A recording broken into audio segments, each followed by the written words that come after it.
Olá, sejam bem-vindos à série de podcasts Q10 para quê?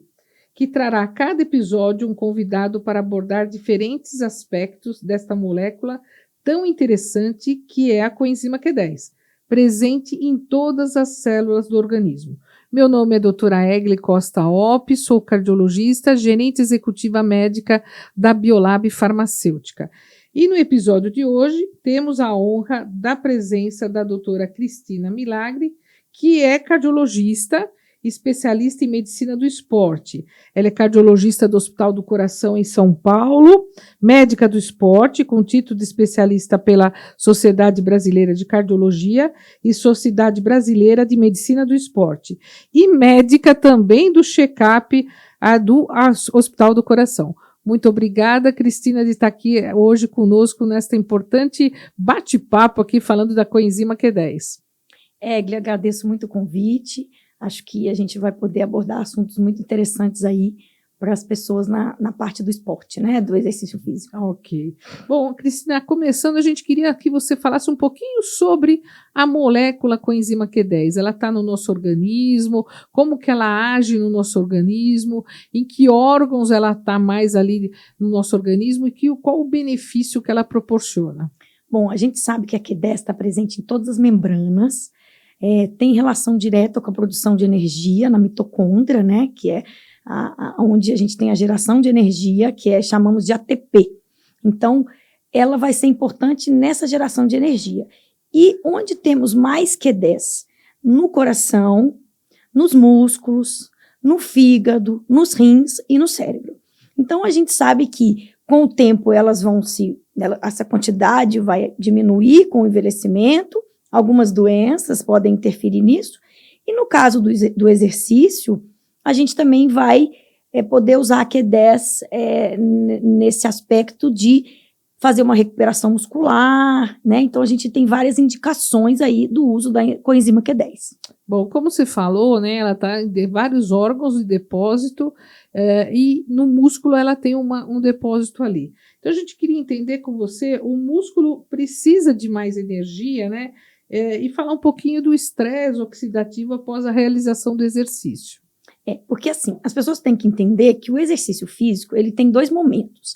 Quando você faz uma atividade física, você tem os efeitos agudos do exercício, que vão aumentar a sua pressão, a frequência cardíaca, vai gastar energia do músculo, o músculo vai ficar ele foi estressado mesmo, né? Então, depois que você treina, você gerou um estresse para o seu organismo, e à medida que o tempo vai passando, que você vai fazendo atividade física de forma regular, você vai tendo essas adaptações. Então, é assim, a gente estressa, aí o organismo vai lá e vai reconstruir. Você melhorou, aí depois você vai lá fazer exercício de novo, estressa e o organismo vai. Então, nesse processo, a médio e longo prazo, você tem os benefícios da atividade física de contínua. Mas a gente sabe, e isso é tão fato que quando a gente vai fazer atividade física, a gente recomenda que os pacientes façam uma avaliação. Por quê? Porque você está colocando seu corpo numa situação de estresse. Então, se você tiver alguma coisa que você não sabe, uma coisa que aqui está em equilíbrio, aquilo vai desequilibrar. E você está gerando mais radicais livres, exatamente, né, que são ruins para o organismo, né? Quer dizer, poxa, eu estou fazendo exercício, o médico recomenda, mas ao mesmo tempo estou levando um estresse, né? Fica uma situação meio estranha, né? Exatamente. Então, assim, muitas vezes se pergunta qual a dose ideal de exercício, né? Então, a gente tem visto que em atletas ou aquelas pessoas que fizeram um exercício de alta intensidade ao longo da vida, com muita intensidade, treinos de endurance, principalmente, que são treinos aeróbicos, né? Esses pacientes, por causa do estresse oxidativo, eles às vezes têm placa na coronária, eles têm alterações por causa do exercício, né? Então, a gente fala para a população normal que o importante é o exercício de moderada intensidade com regularidade para trazer o benefício. Por quê? O exercício dessa forma, ele vai trazer mais benefícios do que aquele exercício muito extenuante, né? Que a longo prazo você vai ter essas questões todas do estresse oxidativo, das próprias lesões por causa de sobrecarga, né? Então, quando a gente pensa que você gasta o seu músculo, que você usa o seu músculo, se você treina com muita frequência, todos os dias, faz treinos pesados, o seu corpo, muitas vezes, ele não vai dar conta de recuperar 100% para você começar de novo. Certo. A gente sabe que tem aquela dorzinha pós-treino, que é normal, principalmente quando a pessoa não está acostumada, que ela começou uma prática regular de exercício físico. Aí, isso é normal, até o seu corpo se adaptar. Mas muitas vezes a gente vê que alguns pacientes, eles têm mais dores, mais cansaço, mais fadiga do que outros.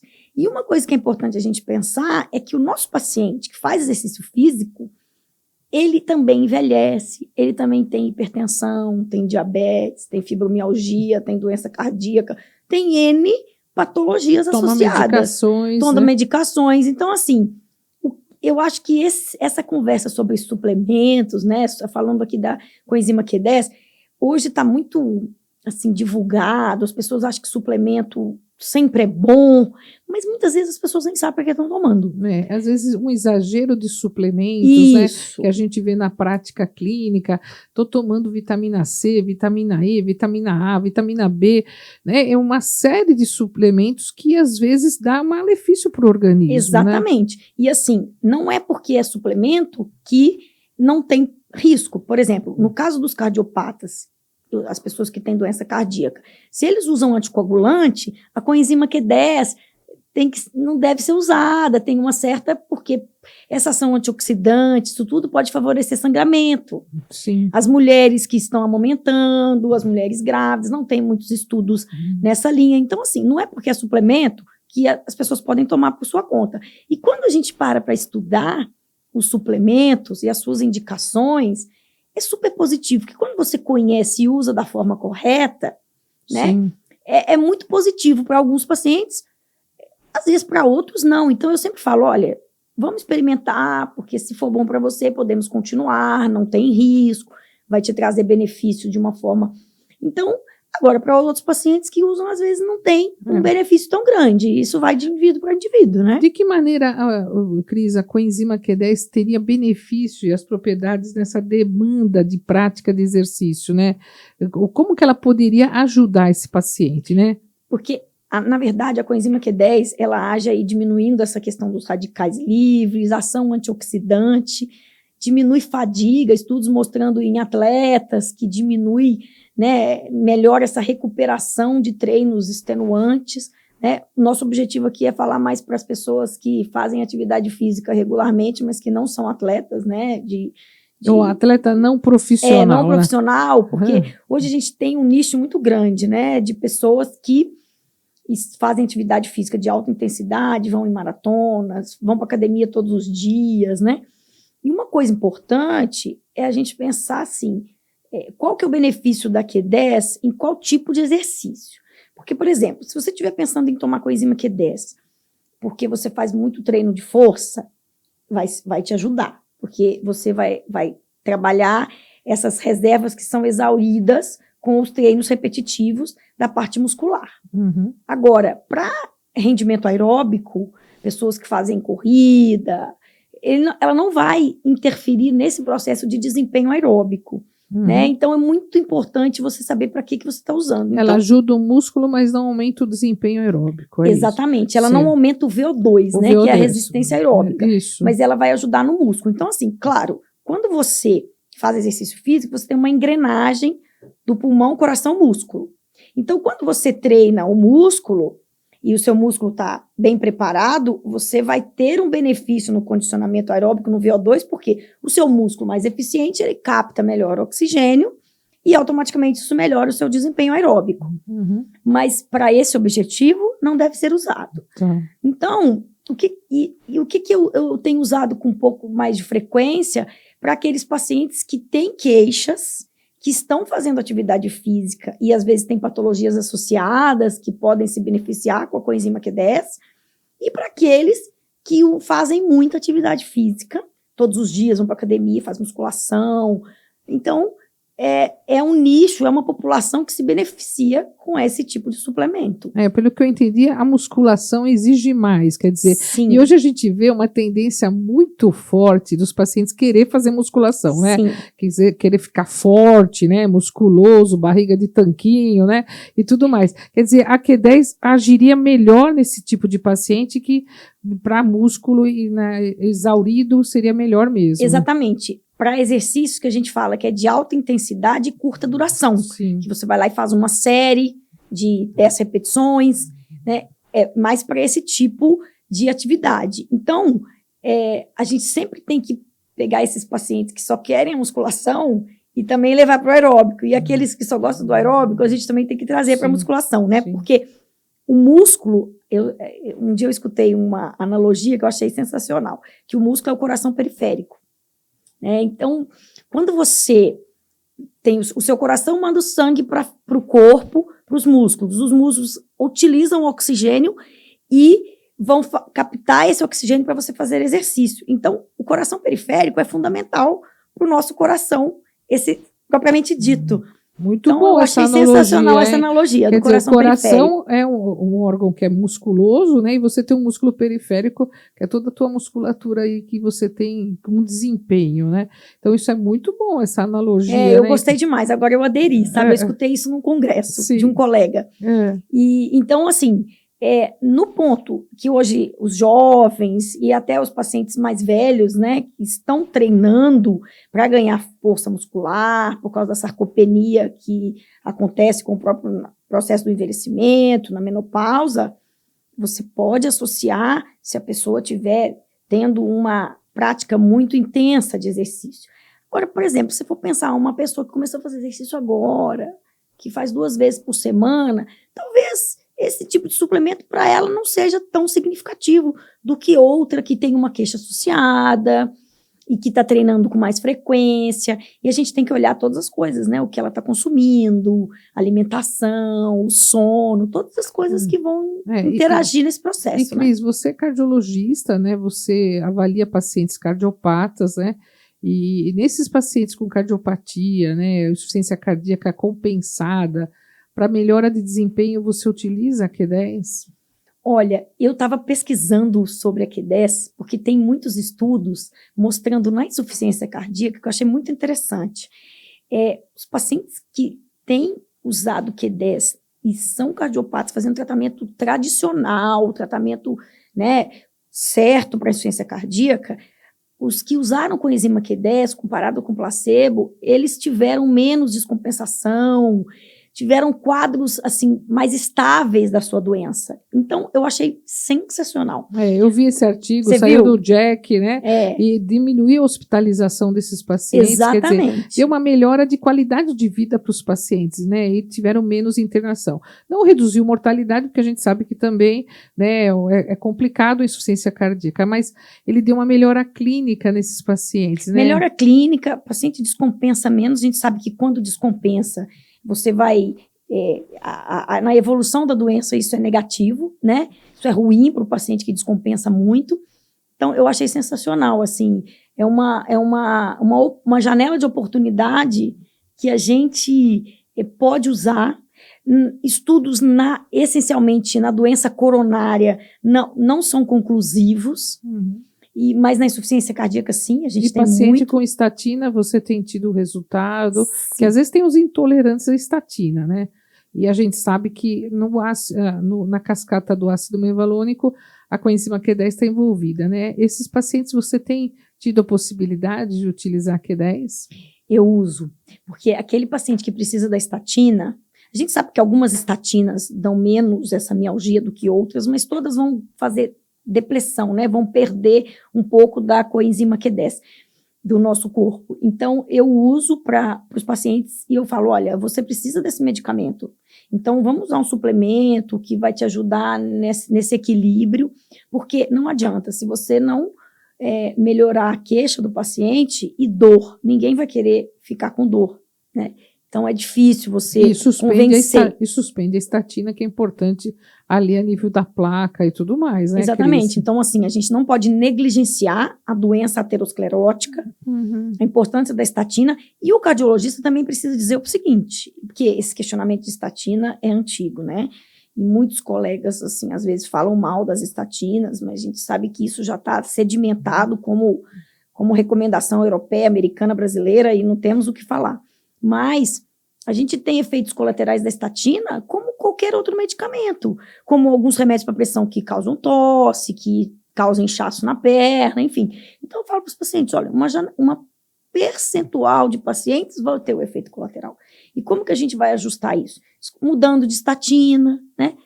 Usando uma outra que pode ser menos. Usando coenzima Q10. Usando coenzima Q10 associada, porque tem paciente que não tolera mesmo. Doutor, já usei todos. Tá. Então, mas eu acho que o médico tem que ter essa disposição de explicar, de falar, porque se o paciente entende o porquê e ele vê o benefício, ele vai usar. E tem uma opção terapêutica, Exatamente, né, Cris? porque é difícil, né? Exatamente. Ô, Cris, eu queria te falar, citar qual é a dose preconizada que você utiliza mais na tua prática clínica? Olha, geralmente eu uso em torno de 200 miligramas até 300, mas assim, a gente sabe que é muito segura. Raramente você vai ter risco de toxicidade, que seria acima de 1.200 miligramas, que na prática poucas pessoas usam. A gente às vezes vê no mercado doses menores, né, de 100 miligramas, que eu não acho que é uma dose boa. Então, a maioria dos estudos é com essas doses de 200 miligramas, pelo menos. Tá. Então, geralmente é essa dose que eu uso. E uma pergunta, a qualidade da coenzima Q10, você procura saber a qualidade, a procedência, porque a gente está trazendo a coenzima Q10, né, aqui para o Brasil, e a gente teve todo um critério fabril, né, de estabelecer como medicamento mesmo, né, o processo dela é fabril, e toda a sensibilidade dela que ela tem de luz, de temperatura. Então, a gente tem todo esse cuidado para garantir a estabilidade do produto, né? Preocupa para você as outras coenzimas Q10 que às vezes se encontra no mercado, as que às vezes vêm de fora? Você tem essa preocupação? Sempre tive. Inclusive, nas minhas prescrições, eu sempre coloco o medicamento que eu quero. Lógico, a gente conhece várias empresas que têm segurança, eficácia, que a gente pode confiar. Então, eu escrevo opções para o paciente. Eu tenho esse hábito. E aí eu coloco, olha, se você não encontrar esse, tem esse, mas às vezes o paciente vem com uma foto, né? Você olha na internet, você procura, não tem nem o laboratório de onde é, aquelas propagandas de internet. Então, eu sempre falo para o paciente. E a questão do custo, que muitas vezes a gente é questionada, eu sempre falo, olha, não dá para você ter uma coisa com muito díspare, uma coisa que é assim, 10 vezes menos, não faz sentido. Então, eu sempre gosto de prescrever as substâncias com os laboratórios que eu confio, que eu gosto de usar. E eu acho que isso é fundamental. Até porque, se você não tiver esse cuidado, o paciente não vai ter o resultado que você espera. E aí você não sabe se ele realmente não respondeu ou porque ele usou um suplemento que não tem né, uma procedência confiável. Né? E, Cris, assim, na tua prática clínica, você tem tido resultados positivos da suplementação de Q10? Tenho tido. Assim, esses pacientes que vêm com essas rotinas bem extenuantes de atividade física, né, amadores, não são profissionais, que é o meu público maior. Sim. Eu não tenho diretamente trabalho direto com atletas, não.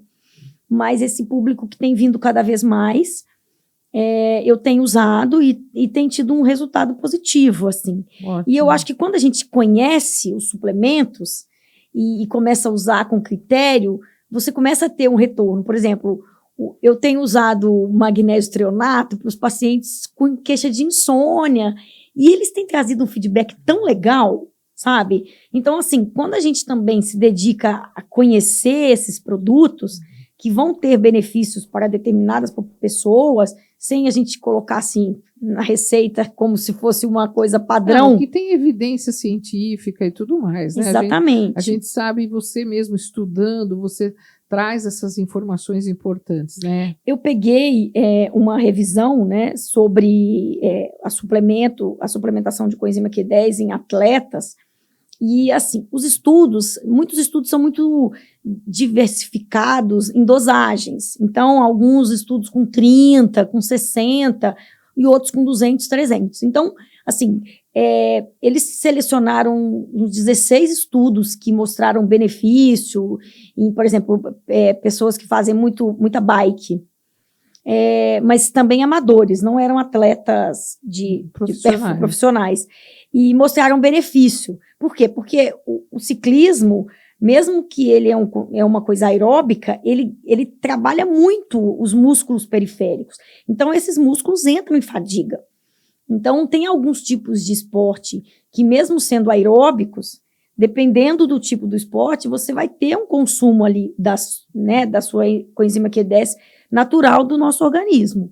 Então, os estudos mostrando em grupos que, quando você comparou, teve melhora, mas eles questionam ainda você ter estudos com mais assim, semelhança de grupo, né? Sim. E dosagens semelhantes, para você comparar melhor.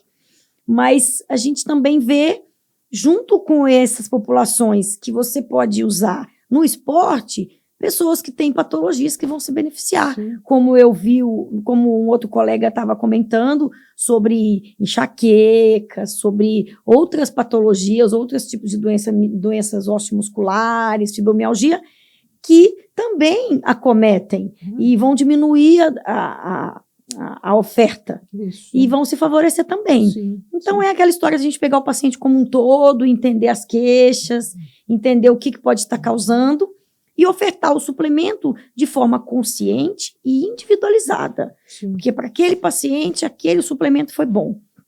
Porque às vezes os pacientes chegam assim, doutora, eu vi que vale a pena eu usar, por exemplo, creatina. Você fala, a pessoa nem treina direito. Então, assim, aquela pessoa que não serve. Existe um modismo de suplementações que isso é complicado. Então, tem que saber conscientizar, né, o paciente e ver a real indicação daquele produto para aquele perfil. E né? uma coisa que eu acho que os médicos têm que começar a falar de suplementação de uma forma mais científica, porque quando você tem essa banalização, assim, que a pessoa vai lá e compra tudo e começa a usar, você acaba perdendo um pouco do valor daquele produto, quando ele tem uma indicação correta, né? Isso. Então, assim, aí quando você para estudar, você vê, poxa, quanta indicação, quantas pessoas você pode ajudar com o suplemento usando de forma adequada, com embasamento científico do que a gente tem hoje, né? Então, eu acho que o nosso papel é esse, assim, fazer o bem, mas a primeira coisa, não causar dano. Isso. Porque se a gente, como médico, não causar dano, a gente já está, assim, meio caminho andado. Sim. Então, eu acho que a gente não cura ninguém de nada, a gente trata as pessoas, melhora a qualidade de vida. E você tirar a dor de uma pessoa é uma qualidade de vida tudo de bom. sensacional. É tudo de né? bom. Consegue fazer as atividades do dia a dia. Exatamente. Né, Cris? Bom, Cris, o papo está ótimo, maravilhoso. A gente falaria horas com a Cristina aqui, né? Mas a gente quer imensamente agradecer a sua presença, né? E gostaria que você também divulgasse as suas redes sociais, porque eu sei que você é uma pessoa com uma rede social importante aí. Então, Cristina, gostaria que você divulgasse a sua rede e agradecer imensamente você. Agradeço mais uma vez o convite seu, da Biolab, na confiança do meu trabalho. É um prazer estar aqui. E o meu Instagram é doutora Cristina Milagre. Eu tenho um grupo de corrida que eu convido os pacientes para correr comigo. E quem quiser entrar no meu grupo, é um WhatsApp que a gente combina os eventos. Pode falar comigo pelo Instagram, que eu posso adicionar no grupo, com o objetivo de estimular as pessoas à prática regular de atividade física, construir saúde, porque eu falo que a gente constrói saúde ou doença, a gente pode escolher o que a gente vai construir. Então, é mais para estimular esses hábitos saudáveis, buscando longevidade saudável, né? Então, quem quiser seguir, estamos aí à disposição, trazendo informação sempre para o público geral. O meu Instagram não é para médico. O médico pode ver, mas assim, o meu objetivo do Instagram é para os pacientes, esclarecer os assuntos de forma prática, né, coloquial mesmo, e sem termos médicos, para as pessoas entenderem, né? Sensacional. Acompanhe a Cris aí pelo Instagram, eu acompanho, ela diariamente traz notícias importantes, né? Um papo gostoso com o paciente. Então, Cris, eu queria agradecer. E também ela faz corrida, ela corre com toda essa turma aí, tem camiseta, eu sei tudo aí, né? Vou ficar em dia para acompanhar essa turma também, viu? É isso aí. Me aguarde, viu? Venha conosco, será um prazer. Bom, a gente queria agradecer, obrigada pela sua audiência, né? Aqui, não deixe de acompanhar as demais episódios da série e acompanhe as novidades da Biolab Farmacêutica em nossas redes sociais pelo @Biolab Farmacêutica. Obrigada a todos, obrigada, Cris, por esse dia hoje que foi enriquecido pelos seus esclarecimentos sobre a coenzima Q10. Muito obrigada.